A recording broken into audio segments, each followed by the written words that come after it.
mes astrolovers, ici Lolitude, je suis trop contente de vous retrouver dans cette nouvelle vidéo qui est le 4e épisode de mieux comprendre son thème astral. Alors je rappelle que l'épisode 1 c'était les planètes. J'étais revenue sur le fait que chaque planète avait une incidence dans votre thème astral forcément et la signification de ces planètes. Ensuite, le 2e épisode, c'était tout savoir sur l'ascendant avec des petites anecdotes par rapport à l'ascendant. Et j'avais fait aussi chaque signe solaire et chaque ascendant, à quoi ça correspondait. Donc, vous pouvez trouver, par exemple, si vous êtes bélier, ascendant capricorne, vous pouvez voir la signification à travers mes vidéos de l'ascendant capricorne. Ensuite, l'épisode 3, c'était le signe lunaire. Qu'est-ce que le signe lunaire? Comment il influe également sur votre thème astral et votre signe lunaire selon le signe que vous avez en signe lunaire avec des petits détails par rapport à ça. Et aujourd'hui nous sommes ici dans l'épisode 4 pour parler des saisons, en quoi les saisons vont influer sur ton signe solaire et sur ton thème astral plus généralement. Je suis ravie de te retrouver dans cette nouvelle vidéo. N'hésite pas à t'abonner pour voir la suite de cette série. Elle va continuer à la fin. L'objectif, c'est vraiment de comprendre un thème astral facilement et d'essayer de le décrypter ensemble. Je prévois aussi peut-être plus tard de faire des analyses de thème astral. Mais ça sera une petite formule à part. Mais pour l'instant, j'attends de bien finir cette série et de tout voir avec vous pour que ça soit plus simple pour vous. C'est parti! Tout d'abord, il faut savoir qu'il y a différents types de signes et c'est par rapport aux saisons que ça va agir. Donc on a d'abord les signes cardinaux, les signes fixes et les signes mutables. Les signes cardinaux, c'est des signes qui démarrent une saison. Il y a 4 saisons, donc il y a 4 signes cardinaux, comme il y a 4 signes fixes et 4 signes mutables. Et les signes fixes, c'est les signes qui sont au milieu de la saison. Et les signes mutables, c'est les signes qui sont à la fin de la saison et qui vont permettre de passer justement à la saison prochaine. En signes cardinaux, nous avons le bélier qui annonce le printemps, le cancer qui annonce l'été, la balance qui annonce l'automne et le capricorne qui annonce l'hiver. En signe fixe, nous avons les taureaux, les lions, les scorpions et les verseaux. En signe mutable, nous avons les gémeaux, les vierges, les sagittaires et les poissons. Nous allons d'abord commencer par les signes cardinaux qui marquent le début des saisons. Ce sont des signes qui ont besoin de prendre leur temps dans leurs décisions et qui ont besoin de prendre leurs propres décisions. Par exemple, le bélier va prendre ses décisions très rapidement, très spontané le bélier. Le cancer, lui, va avoir des décisions plutôt variables. Ça peut varier selon ses moods. La balance, des décisions tempérées, c'est-à-dire que elle va hésiter. Ça dépend aussi de la balance.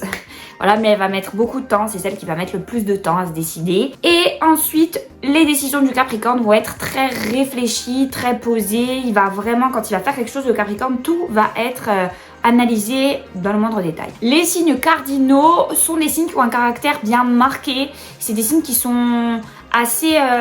qui ont énormément de caractère, qu'ils communiquent bien évidemment différemment. Mais ils peuvent parfois être incertains, c'est des signes qui doutent beaucoup aussi d'eux et ils peuvent être maladroits, soit par rapport à leurs propos, soit par rapport dans la vie en général. Maladroit, par exemple la balance a tendance à être maladroite dans ce qu'elle fait, à casser pas mal de choses, à tomber souvent, enfin c'est la balance pour un exemple. Le bélier a tendance à être maladroit des fois dans une dispute, il risque d'être un peu tranchant. Le capricorne maladroit des fois en groupe, il sait pas trop comment agir. Enfin voilà, plutôt dans ce sens. Les signes fixes qui marquent le milieu des saisons. Contrairement aux signes cardinaux, ils vont vraiment être ancrés dans leurs décisions et ils se remettent très peu en question. Les signes fixes, donc je rappelle, taureau, lion, scorpion et verseau. En effet, ils sont assez têtus, les signes fixes, et ils ont tendance à n'écouter personne. Le verseau est très rebelle, le taureau est très têtu, le scorpion est beaucoup dans sa bulle et est très peu influençable. Il a vraiment sa manière de penser à lui. Les lions, forcément, c'est des fonceurs. Ils vont prendre l'avis des gens autour d'eux, mais ils vont toujours faire comme ils le sentent, quoi. Donc voilà, c'est des signes qui sont assez têtus. Les signes mutables qui marquent la fin des saisons, ils vont muter ces signes-là pour assurer le prolongement de la vie au niveau de la nature. Nous avons les gémeaux, les vierges, les sagittaires et les poissons. C'est des signes assez mutables. c'est des signes qui sont adaptables, mais c'est aussi des signes qui sont changeants. Le Gémeaux va avoir une double personnalité, la Vierge, on va avoir la Vierge calme et la Vierge folle. Le Poisson, il va toujours être un petit peu entre deux eaux. Et les Sagittaires, ils vont quand même beaucoup hésiter dans leur vie, surtout au niveau de leur carrière. Donc, au niveau de leur carrière et au niveau de leurs loisirs, les Sagittaires. Ils savent pas trop des fois, hein, surtout quand ils sont jeunes.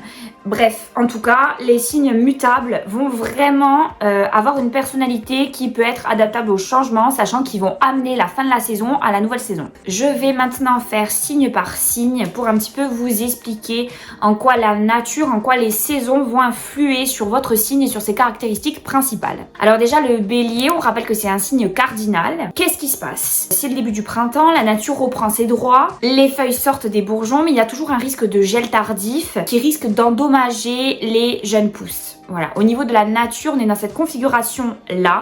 Le jour s'allonge et se fait égal à la nuit. C'est l'équinoxe de printemps au moment où le Bélier surgit. Cela va influer sur le Bélier au niveau de son dynamisme, sa vitalité, sa combativité. Le Bélier est souvent un être qui ne s'arrête devant aucun obstacle.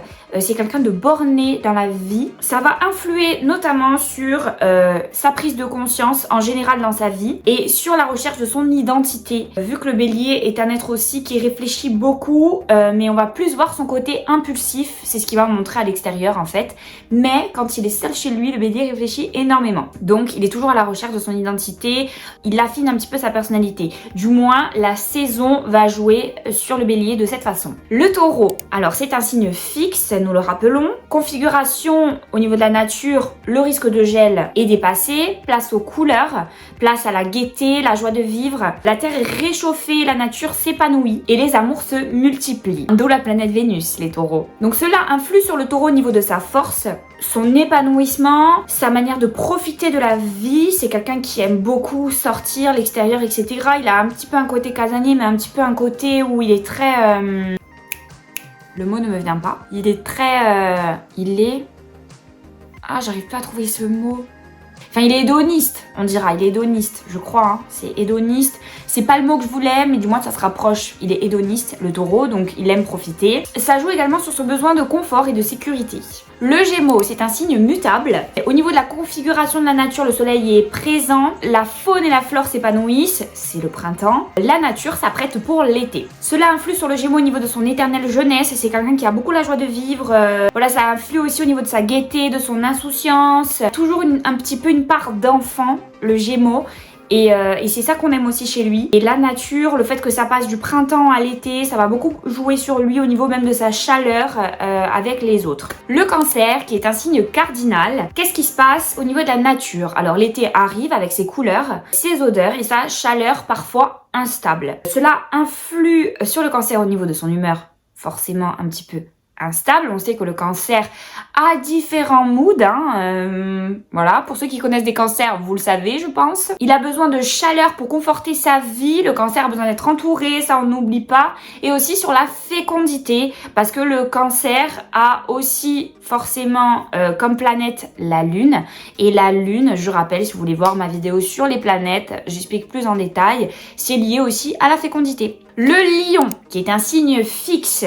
Au niveau de la nature, qu'est-ce qui se passe? L'été bat son plein, le soleil est plus haut dans le ciel et chauffe au maximum. Les moissons donnent des réserves de nourriture pour l'année. Alors cela va influer sur le Lion au niveau de sa lumière. Il irradie. Forcément, le soleil est au zénith, donc le Lion brille. Le Lion est une personne qui brille. Ça va jouer également sur sa certitude et sa confiance en lui. Le fait que les moissons donnent des réserves pour l'été, ça va vraiment donner sa confiance en l'avenir. Le Lion est quelqu'un d'assez optimiste de nature. La Vierge, qui est un signe mutable. Qu'est-ce qui se passe au niveau de la nature? La longueur des jours commence à décliner, le soleil se fait plus doux et la nature perd doucement de sa vigueur. Le changement s'annonce, vu que c'est un signe mutable. Donc on passe d'une saison à l'autre, on passe de l'été à l'automne. Cela influe sur la Vierge au niveau de sa capacité d'analyse et de ses repères organisés. D'un côté, je pense que la Vierge folle, ça se réfère plutôt à l'été et la Vierge calme, ça se réfère plutôt à l'automne, le moment de la prise de décision, alors que l'été, c'est le moment où on profite, il fait beau, etc.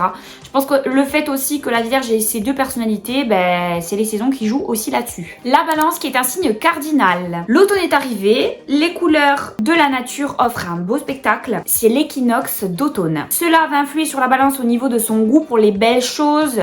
La balance aime vraiment voilà tout ce qui est sensuel, tout ce qui est apparence.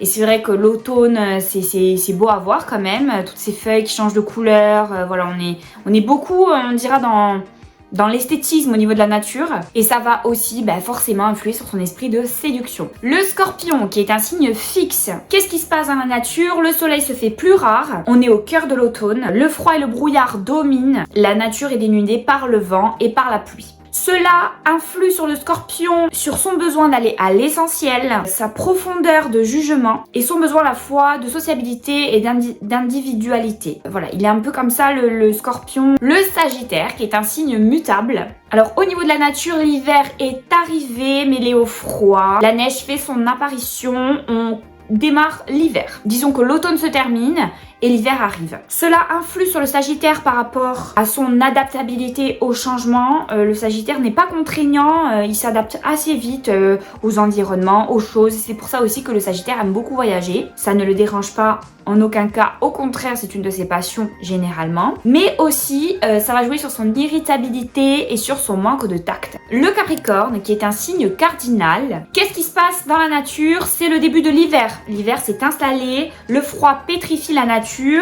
La vie est protégée par la terre en attendant le printemps prochain. Cela influe sur le Capricorne au niveau de son côté silencieux, son côté rationnel et réfléchi, sa capacité à être patient pour attendre forcément le printemps et sur son ambition, parce qu'il voit loin, justement. Le Verseau, qui est un signe fixe. Qu'est-ce qui se passe au niveau de la nature? On est au cœur de l'hiver, le froid sec, le vent, le froid glace la terre et l'eau. Toute vie semble éteinte, mais elle est mise en sommeil pour survivre jusqu'au printemps. Cela influe sur le Verseau au niveau de sa logique et de son pragmatisme, ainsi que ses valeurs profondes. Le Poisson, qui est un signe mutable. Alors dans la nature, qu'est-ce qui se passe? L'hiver se termine pour laisser place au printemps. La nature s'éveille, la force vitale reprend le dessus et le printemps arrive. Par contre, les températures, les variations de température subsistent. Cela influe sur le Poisson au niveau de ses élans sentimentaux, son côté influençable, assez craintif, mais aussi borné. Le Poisson est très borné. Et notamment, ça influe sur son charme rêveur. Le fait que le printemps arrive, les fleurs, etc. Ça laisse un petit peu un côté rêve. J'espère que cet épisode 4 de mieux comprendre son thème astral vous aura appris beaucoup de choses. J'avais eu cette idée il y a longtemps de faire une vidéo qui montre en fait que les saisons forcément influent sur les signes. Mais bon, ça vient pas de moi, ça vient des études qui ont été faites, des études depuis des années, c'est-à-dire que les caractéristiques principales des signes ont été formées par rapport à la nature dans un premier temps. Donc c'est intéressant de voir ces petites concordances et de voir aussi qu'on se reconnaît par rapport aux saisons dans lesquelles on se trouve. Je pense que par rapport à votre signe solaire, vous devez voir une concordance. Vous devez voir des similitudes par rapport déjà à ce qu'on dit sur votre signe en général, mais surtout la nature a aussi une incidence. Bien évidemment, ainsi que les planètes et toute la suite. Mais on verra ça dans d'autres épisodes. Je ne sais pas ce que je vous ai prévu pour l'épisode 5. C'est surprise, même pour moi. Je ne sais pas encore. Mais voilà, j'espère que vous serez au rendez-vous. N'hésitez pas à vous abonner pour voir la suite de cette série et à activer la cloche. Et aussi pour voir mes autres vidéos d'astrologie. Il y en a plein d'autres. Je vous laisse découvrir. Voilà, je vous laisse vous balader sur ma chaîne. En tout cas, merci d'être toujours plus nombreux et toujours plus fidèles à ma chaîne YouTube. Je vous fais plein de bisous. À bientôt.